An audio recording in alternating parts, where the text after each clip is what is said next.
Is that because is the building upside down, or was that just the way he was laying? Wait, are we going to find out this was like all a dream or something? This looks very much like one of the shacks from Lingshan Island. Seizing all the remaining assets of a former mega corporation, Cell Industries. Senator Strickland spoke more about the move during the International Road to Recovery Summit earlier today. Time and again, we look to new miracle technologies to solve all our problems and paid whatever price was asked of us. And in doing so, we lost sight of who we really are and who how's he ended up looking exactly the same? version of ourselves. A machine must be a tool to Oh, serve humanity, I get it. not Can a turn cage into to anything, trap it. As a people, including as a Seth. world, we've been given a second chance. Let's never forget Harold what we Cortez? learned, for the cost of that knowledge has been very high indeed. None of us know what the future holds, but we will meet it together, with full recognition of all that has been lost, and all that we have found again.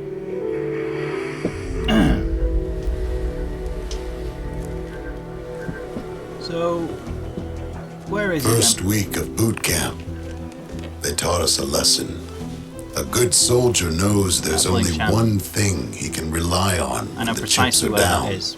Not his cutting-edge intel, not his state-of-the-art equipment, not his top-of-the-line weapon, just himself. Okay.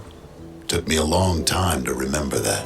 Never understand American serial numbers. For now, the war is over. 250942202. I made It's mine. mistakes along the way, but after all, I'm only human. My Not name quite. is Lawrence Barnes. And now he's just turned They into a called predator. me Prophet. Yeah, I know precisely where in the game that is as well. I had a feeling it'd be there somehow. I remember that thingy, but I also remember where those birds are right now. When a friend of mine was playing it, there was a random VTOL rocket just floating in midair. Just the rocket from the VTOL, you know, one of the engines, just floating there in midair with air coming out of it. Weird. I don't know, maybe if it was showing you that there was a VTOL hovering in the air or something. So yes, as I said, overall, that wasn't a great game. It could have been, but it wasn't. However, it was far from being a bad game, and it was definitely a step up from Crysis 2. It was a lot more open. It was a lot more fun. But it wasn't Crysis. It still feels like they're trying to merge the two together and get a balance between the two, and they said they were going to really push back for the PC on this one, and they didn't. I mean, I'm on a 6970, which isn't like a beast card. It's a damn good card, but it isn't a beast card, and even with recording, apart from when I had that mess up with the thingy bob, on high, I was still getting pretty much a solid 30 plus the entire way through. And on very high, I was still hitting mid to high 20s when I wasn't recording. So, I mean, when the original Crysis came out, the go-to card, the 2900, which I actually have one of those, that was hitting like 12s and 15s on this resolution. So, they didn't really push as much as they said they were going to. But still, on the whole, I enjoyed that. And it doesn't seem like it's going to let me skip the credits, so I'm probably going to have to talk through them. Because I did do a little bit of reading whilst I was trying to figure out how to stop the game from crashing whilst I was trying to reload the end fight there. And it told me that there is a stinger after the credits, so you're going to have to put up with me. I know, this is where I really start to shine in these things, when I'm given an opportunity to just run away with myself. So what I might actually do is cut this part out and go straight to the stinger, but depends on my mood at the time, and it depends on how much I love you guys, because, well, let's be honest, there are only 3 of you who watch, and 2 of them are me. So, but yeah, I quite enjoyed this game. I pretty much know everything that I'm going to be putting in there into my review by now, and there are some things that I'm really going to mention, like the fact that it kept crashing on Red Star Rising. The crash at the end there was that glitch I had with the guns and a few other things. It's just this staging. You really shouldn't be getting problems that big I also noticed from some of the research I was doing that the problem with Red Star Rising started for most people after the game was patched. That's not a good thing at all. Also, the problem I had at the end there, some people said that some people were reporting it before the patch, and then the people that weren't having problems with it seems to be getting it after it was patched. So something going very, very wrong here. And considering it's a DX11 game, it does look really nice. I mean, it looks absolutely gorgeous, but it could have been better. I still feel that it could have been a lot better. I think we're just at a stage now where people don't realise just how far PC technology has progressed, because we're still stuck in this mentality of like 8 years ago when the PlayStation 3 and the Xbox 360 came out. People are still looking at them, and obviously they're still trying to make things run on that, and they are still trying to find a balance between the two. So I mean, I've seen some of the footage, and on the 360 and the PlayStation 3, the Crysis 3 still looks damn nice. Don't get me wrong. As much as I prefer the PC, I don't have anything against consoles for what they are. The only problem I have is the way people go crazy about them, and the fact that they really do hold back PC gaming, as evidenced by this. I mean, they said, like I said, when the original Crysis was released, it was a game that was killing people's computers. I mean, literally, some people were having their computers overheating and just crapping out. We wanted the same thing again. That's the thing, we PC gamers, we actually want that. And if I was running this on high without any major problems on one card, imagine what those people out there, because there are people out there that have like 4 of the 7900 series, and it's like, why do you have that many? It's just because they can. I don't know as much about the Nvidia. They're on like the 680 now or something, 680 GT, something like that. And again, there are people out there who have like 4 of them running in their rig, and they eat stuff like that alive. Which leaves me thinking, actually, I think what's happening is because a lot of games have very poor compatibility with Crossfire and what's the Nvidia name for it? Whatever it is. The Nvidia thing. I think what's happening is because the game makers know that people have ridiculous rigs like that. I think they're intentionally programming them. Some, at least. I don't think it's a conspiracy or anything, but I do think some of them are intentionally programming so that they will only run off one card, so that they can artificially inflate just how technologically advanced their games really are. You know, they're pushing technology to the brink, and well, they're really not. I mean, but going back to what I was saying is that people have this sort of mentality now that PC technology hasn't really developed, or technology in general hasn't really developed that much, and the reason we're seeing that is because people aren't pushing it. I don't think a lot of people really realise just how far it has progressed.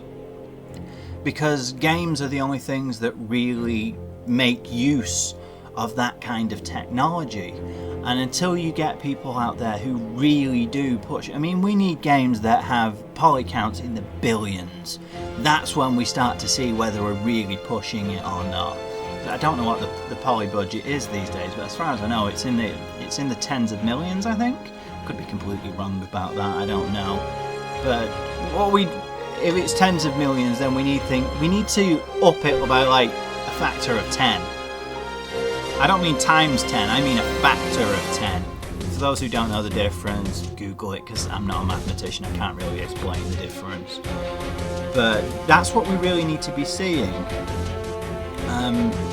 And we're not getting that, partly because of the home console market. Because obviously, I can understand from a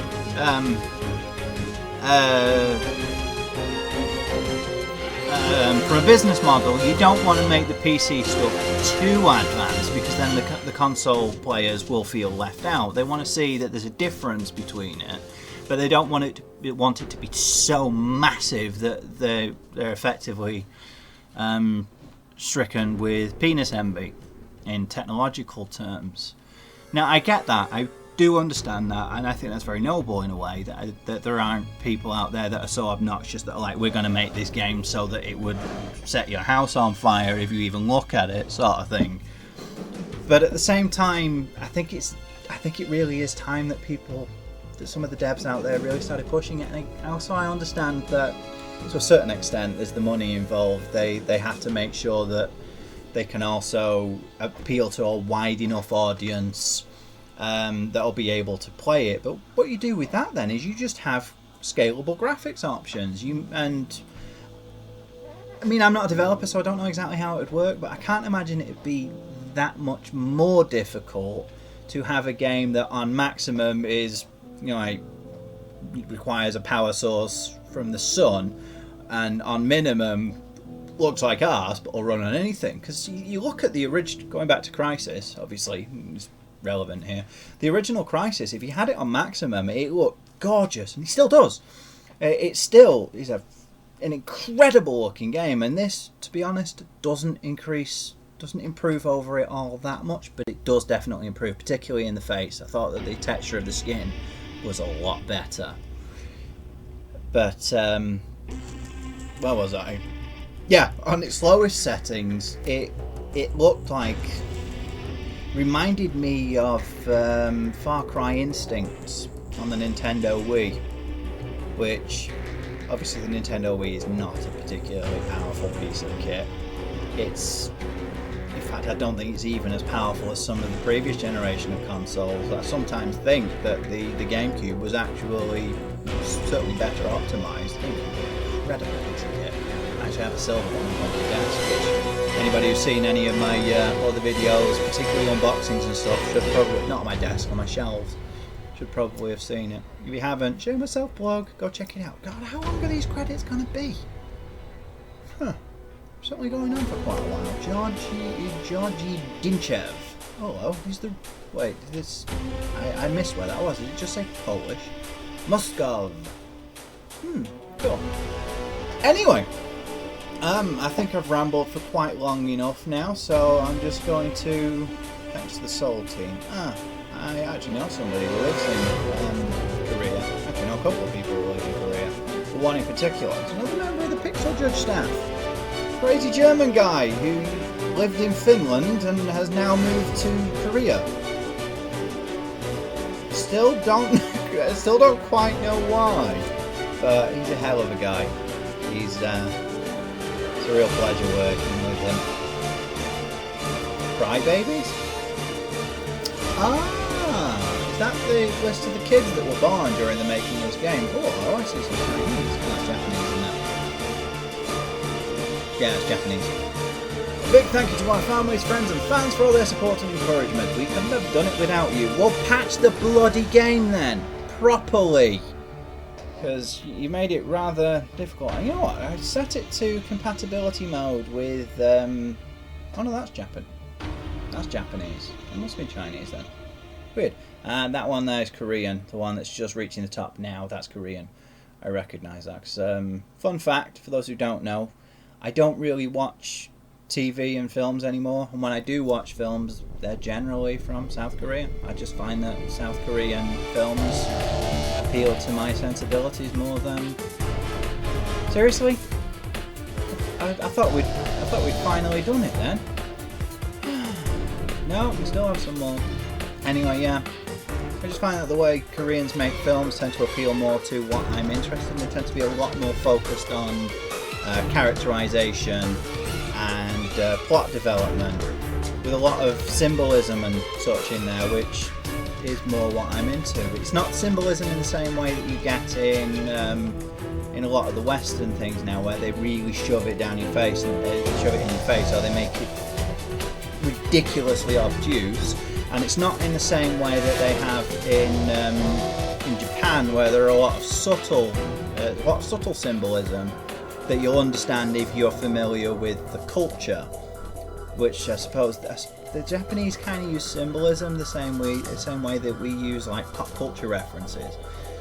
Koreans tend to be a little bit more understated, but still obvious enough that they translate across pretty much any demographic, if you ask me. And like I said, they focus a lot more on characterization and the development of characters and the way they interact with each other, and the stories tend to be driven by character. In some ways, like this was, it was a much more character-driven game, particularly the relationship between Michael and Claire, and then the whole thing with Prophet going back to being who he was and finding himself. And remember I mentioned I understand why this is in 2047 now?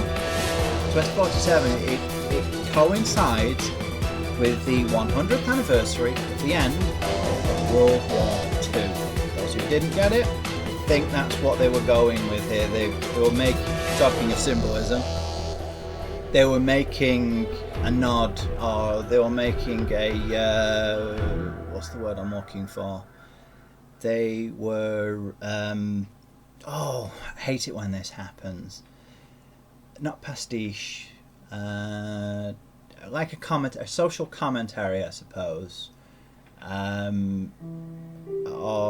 no, satire is not the right word. It was a commentary on the fall of the Second World War. The Holocaust, and taken to a much larger scale, obviously. But I did feel that running as a motif through there, especially when it got to the part where Michael pretty much out and out gave it away.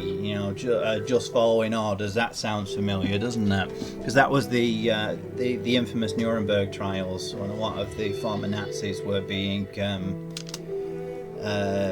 were put on trial for war crimes and stuff. That was the defence that a lot of them relied on. We were just following orders. We were doing what we were told. Fun fact for you: shockingly enough, it didn't work. There's only so far you can take something like that, and that's what Michael was saying there. There's only so far you can take the excuse that you were just following orders. Basically, if you follow orders that are that abhorrent, then you're a shitty person yourself. Either that, or you have no backbone. And he's right. But he proved himself in the end, and he had his moment, and he proved everybody wrong as well. Or he proved himself right. He proved his point. Let's put it that way. He definitely proved his point. That just following orders is not good enough. Determination of that man. So, I wonder. Getting all trepidatious now. Looking at the time and thinking I'm about to run out of space at any moment. Knowing my luck, it'll get to the part where the after credits stinger is just about to start, and then it'll crash and go. That would be just my luck, wouldn't it? If that does happen, then I'll just, I don't know what I'll do. I'll either cut it from somebody else's, or I'll replay it and add that as a bit on its own, or tag it on in the end, sort of thing. Just thinking, I've been rambling for like 12 minutes now or something like that. I don't know exactly how long it's been, but it's been a while. I really can carry on with myself when I get going, huh? And this is probably all going to be for naught, because I'm increasingly feeling like I should just cut all this out. Oh, we've finally reached the last bit. Is that it? Are we done? I think that's the end of the credits, There we go. I made it. I made it through. I managed to talk pretty much continually the entire way through. Alright, what's going on here then? Holy shit, what was that? Oh, is this letting us know that there's going to be a sequel? Move! What the hell? Zombies? Watch the door! Oh, right, Watch no. the door! Couldn't be both people. Is this, Control, this is Escort 1. We have the cell board of directors secure at Safe House 4. is this Prophet? We're you being think? picked up one by one. Is it a Seth or is it Prophet? I think it's Prophet. Good evening, Oh, no, it's members of the Psycho. board. Does he have a new suit? Or is he, hello? I was No. a guest at one of your hospitals a little while ago, Ah, and I'd like to make a complaint. I'm not surprised. Potential spin-off game there, you think? Playing a psycho, taking his revenge? Without the suit? That would be pretty cool, actually. But there we go. Lasted through after all. So, for the last time on this one, all that remains is for me to say thank you for watching.